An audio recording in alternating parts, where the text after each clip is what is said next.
Okay, we have USC at Illinois. Illinois obviously coming off the difficult game against Indiana. Illinois fans, I won't remind you too much of that, but we are going to have to reference it a little bit. But before we do that, let's talk. It is Big Noon Kickoff for at 12 p.m. on Fox. USC is favored on the road. They are favored by 6.5 in this one. Over under is set at 59.5. This game has major implications of what needs to happen with Illinois possibly getting knocked out of the playoffs. I mean, if they win the rest of their games, they still could make it. But with the injuries and stuff like that going on for Illinois, you would really rather not have that risk be taken right now. So Illinois really needs this one. USC, for respect and everything else, they really need this one as well. It's going to be a very, very interesting game. Zach, I do have more bad media on this one. You ready for this? Gosh. Yeah, sure.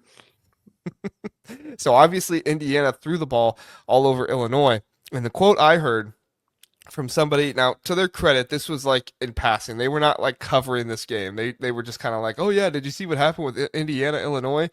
And the guy said, "Oh yeah, I saw Fernando Mendoza became the Heisman odds leader in this after this game. If an Indiana quarterback becomes the Heisman odds leader on you, you need to seriously consider taking out all of your starters and starting all of your backups after that game." The game where Illinois had 6 defensive backs go out for either targeting or injury. He said Illinois needs to seriously consider starting their second string players over their starters next game. Yeah. Hey. There's a reason why you come to the Big Ten Huddle for Big Ten coverage. Let's just say that. Yes. Agreed. Agreed. Wow. Yeah. Wow, Interesting wow, for sure. wow. Wow, wow, wow. All right. We're going to talk about this game. Jacoby Lane and Elijah Paige. So obviously Jacoby Lane, star wide receiver for them, excellent wide receiver. He was out last game, and then Elijah Paige, he left the Michigan State game. I believe it was in the second quarter with an injury. Their status is still up in the air. There was a report out earlier that said they would have more news on that later today, but I've not seen any of that news. If anybody else has, please do let us know in the chat. But we'll see what happens with those two. If those two are out, that really is a big deal for USC in this one. But Illinois topples over the 2 players that USC has that could be out, with multiple players that could be out for them. Xavier Scott, he will miss most of the season. Bret Bielema said with a foot and ankle surgery happening on Wednesday. Matthew Bailey is in concussion protocol. He is cleared for later in the week, so he could possibly play against USC. But even then, when you're cleared for later in the week, you're probably not going to play the whole game. We'll see what happens. Kaleb Patterson, one of their starting cornerbacks, his X-ray was negative, so he's expected to come back to practice, which is good news.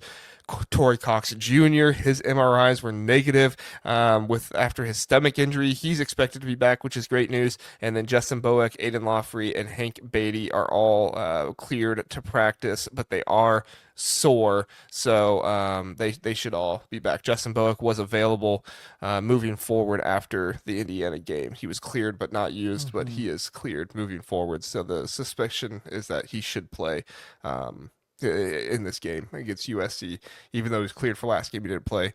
He should play in this one. So, Zach, any thoughts? Yeah, I think obviously a lot of concern with all the injuries, right? For Illinois. I want to go back. So if you're listening on podcasts, the previous episode, I referenced a quote from Todd McShay. For those of you who are watching, I mentioned it with our Indiana breakdown against Iowa.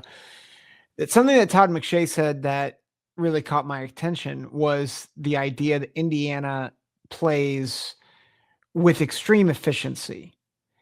And something I was just thinking through and wrestling with as I heard him say that was, you go back to a year ago when Indiana, played, was blowing everybody out.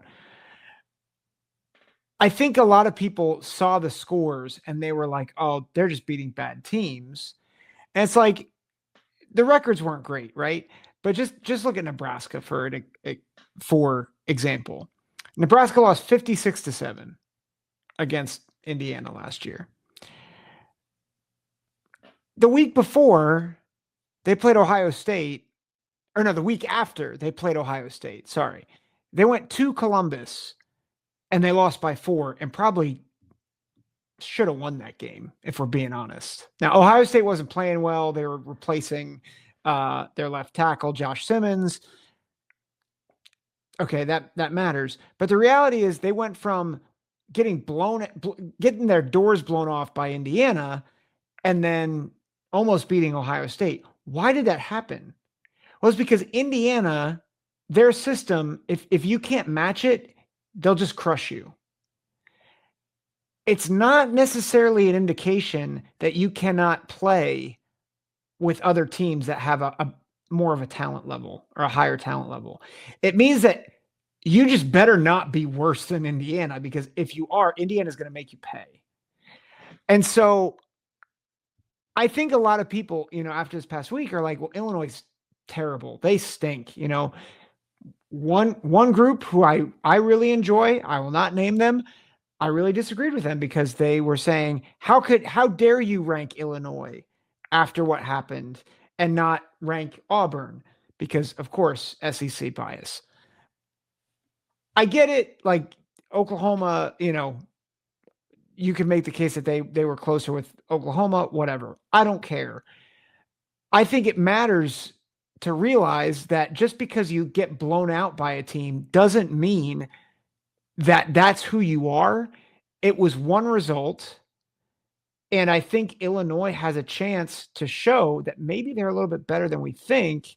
They just ran into a buzzsaw on Saturday night.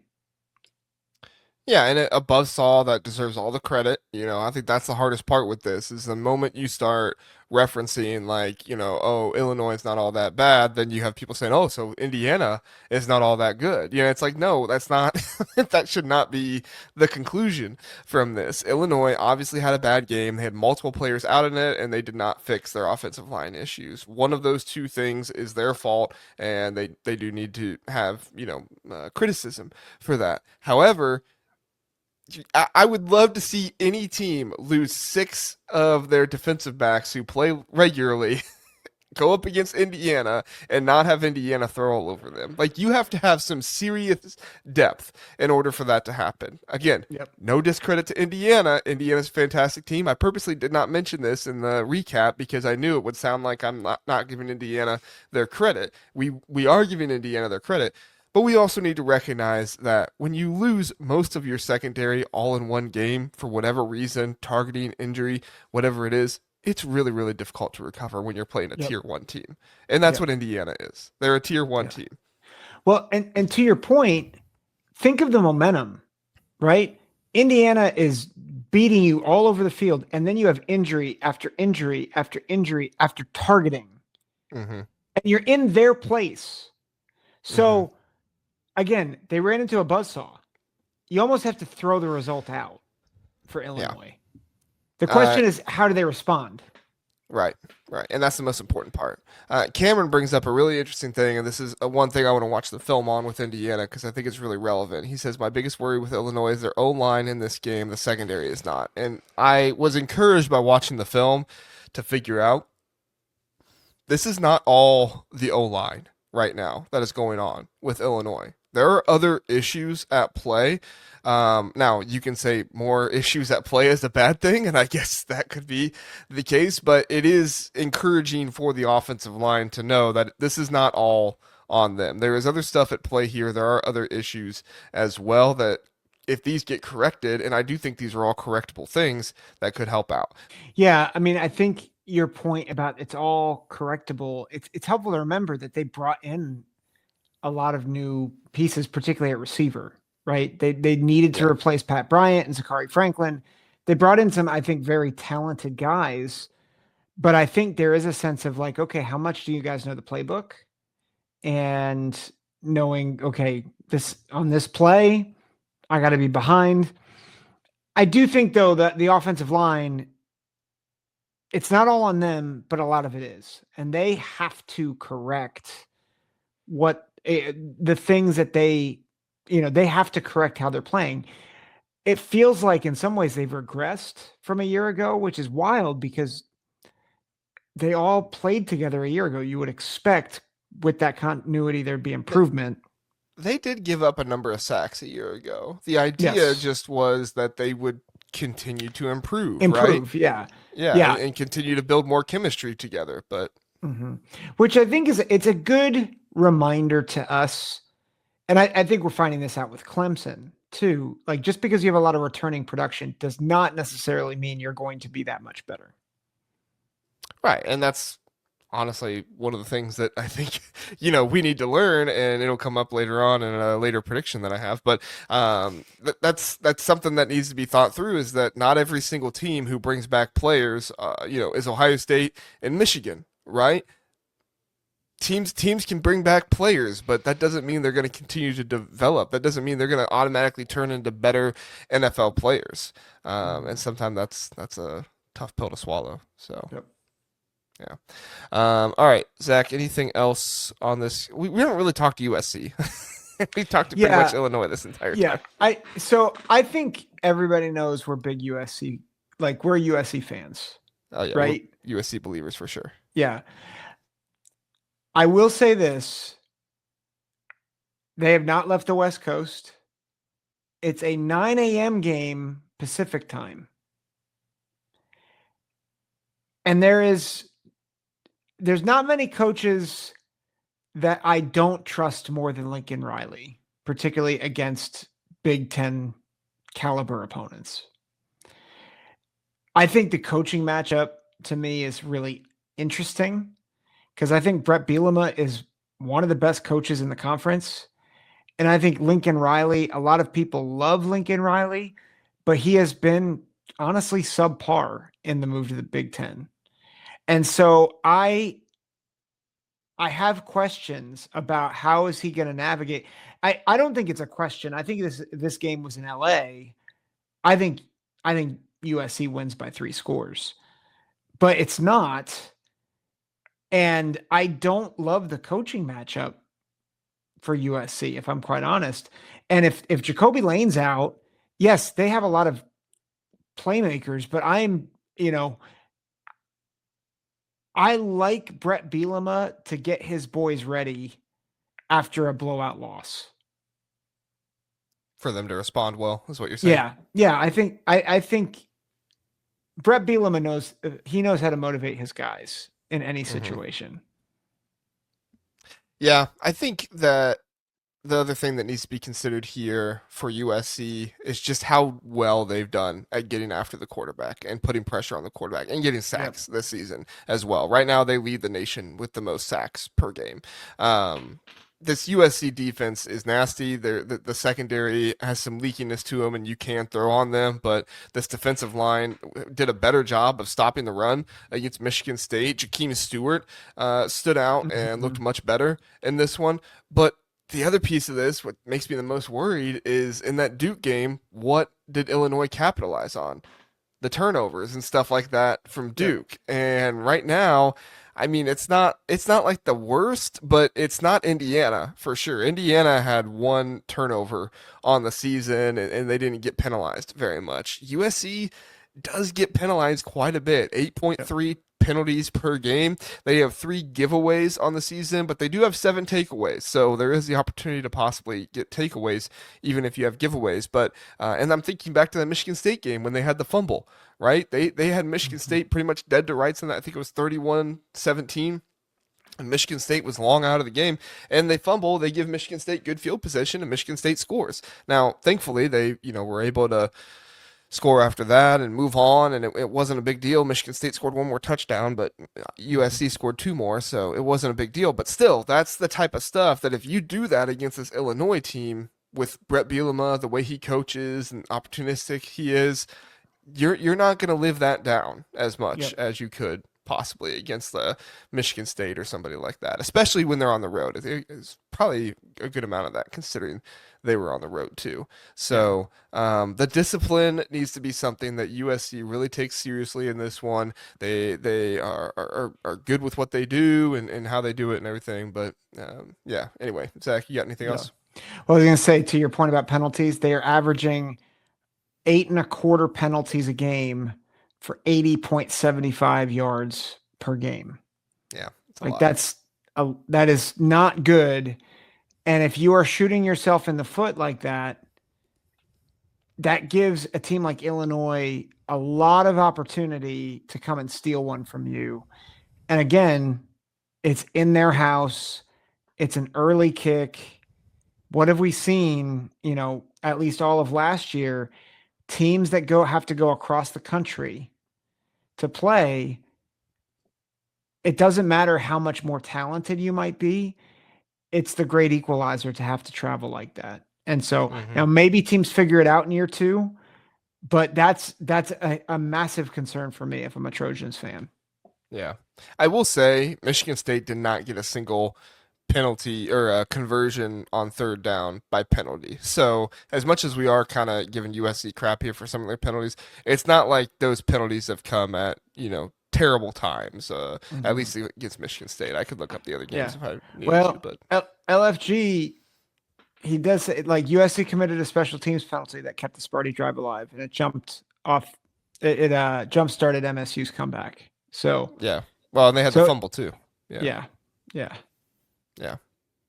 So, yeah, we'll see. But I do think it's something that needs to be referenced and talked about with USC. Really good team. Obviously, Jada Maava is fantastic. He's one of the best, quarterbacks in the country. I feel like if I had more time and I had the right film, I would do some film on Jada Maava just to show how good he is.